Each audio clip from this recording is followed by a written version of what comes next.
नमस्कार दोस्तों, बुंदेलखंड की शान भाई गिरीश कुमार।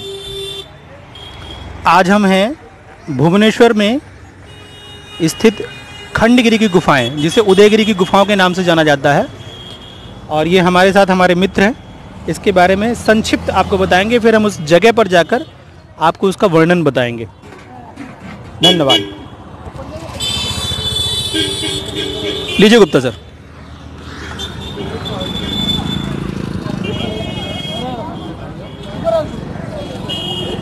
बताइए। ये जो उदयगिरी की गुफाएं हैं, इसमें कलिंग राजा खारवेल का हाथी गुम्बा अभिलेख कहा जाता है, जिसमें भारतवर्ष का वर्णन पहली बार किसी अभिलेख में किया गया है। और ये पहला अभिलेख है जो कि तिथि रहित अभिलेख है। ये अभिलेख ये हमारा खंडगिरी की गुफाओं में भारतीय सर्वेक्षण विभाग के द्वारा यहाँ पर ये काउंटर बनाया गया है। इसके बारे में देखिए, हमारे मित्र बताएंगे आपको खंडगिरी की गुफाओं के बारे में, उदयगिरी की गुफाओं के बारे में। सर, क्या इसकी मुख्य विशेषता है भुवनेश्वर में इसकी? सबसे पहली बात तो ये जो गुफाएं हैं, ये उदयगिरी की गुफाएं कहलाती हैं, जिसे खंडगिरी की गुफाएं कहते हैं।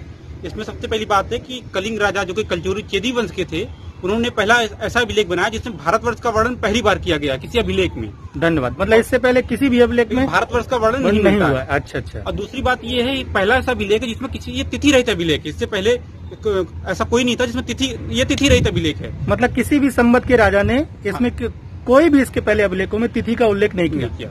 इसका मतलब आपका ये कहना है, जो अशोक के शिलालेख उसमें कोई तिथियां वगैरह नहीं है? नहीं। इसका मतलब ये पहला कलिंग का ऐसा है जिसमें भारत में पूरे भारतवर्ष का पहला तिथि वाला।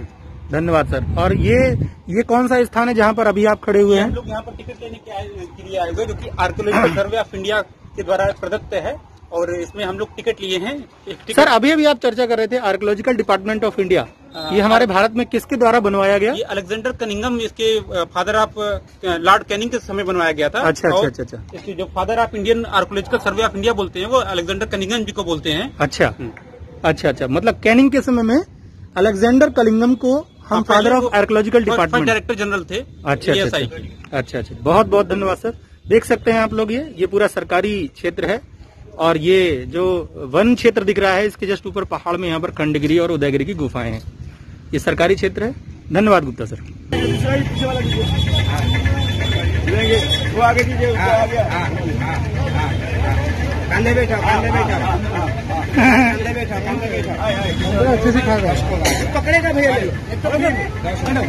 हो गया।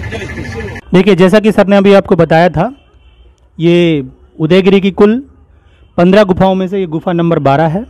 हाथी गुम्फा जो गुफा है वो गुफा नंबर 14 है। और सर ने अभी जो अभी देखिए, वो मंदिर उस तरफ देखिएगा, मंदिर उधर पे वो खंडगिरी की गुफाएं हैं, जिसमें गुफा 18 गुफाएं हैं। बड़ा इंपॉर्टेंट क्वेश्चन है, और इनमें तिथियां लिखी हुई हैं, इसलिए इसको तिथि सहित, प्रथम तिथि सहित अभिलेख कहा जाता है। चलते हैं आगे। गुफा बड़ी प्रसिद्ध गुफा है ये, उदयगिरी की बाघ गुफा। धन्यवाद। और ये देखिए, हम लोग ऊपर की तरफ आते जा रहे हैं, और यहाँ पर कोई गुफा भी नहीं दिख रही है, और सबसे टॉप पे चढ़ के आपको काफ़ी रिस्की हो सकता है, लेकिन फिर भी आपको हम ऊपर की तरफ जाते जा रहे हैं, और आपको सबसे टॉप पे जा करके भुवनेश्वर शहर का सुंदर नज़ारा दिखाएंगे। और हम लोग इसके छत पर आ गए हैं, जहाँ पर काफ़ी सैलानी आए हुए हैं। और देखिए, एक संरचना बनी हुई है, एक गोल जैसी संरचना बनी हुई है।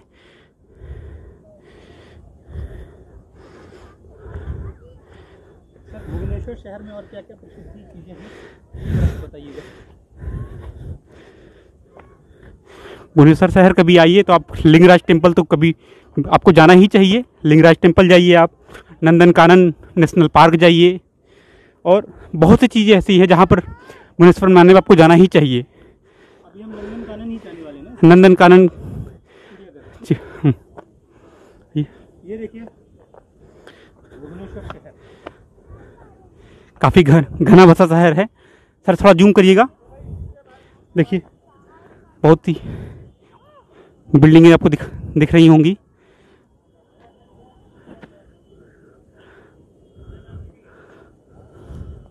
खंडगिरी भी काफ़ी अच्छे तरीके से काफ़ी ऊंचाई पर बसा हुआ है ये।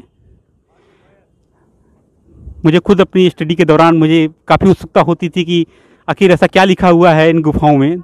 उसी को आज साकार करते हुए हम लोग, अब कभी एक क्वेश्चन आएगा तो हम लोग क्वेश्चन को कर सकते हैं, अच्छे से अटेम्प्ट कर सकते हैं और आपको भी इसका फ़ायदा मिलेगा कि आखिर इसको हाथी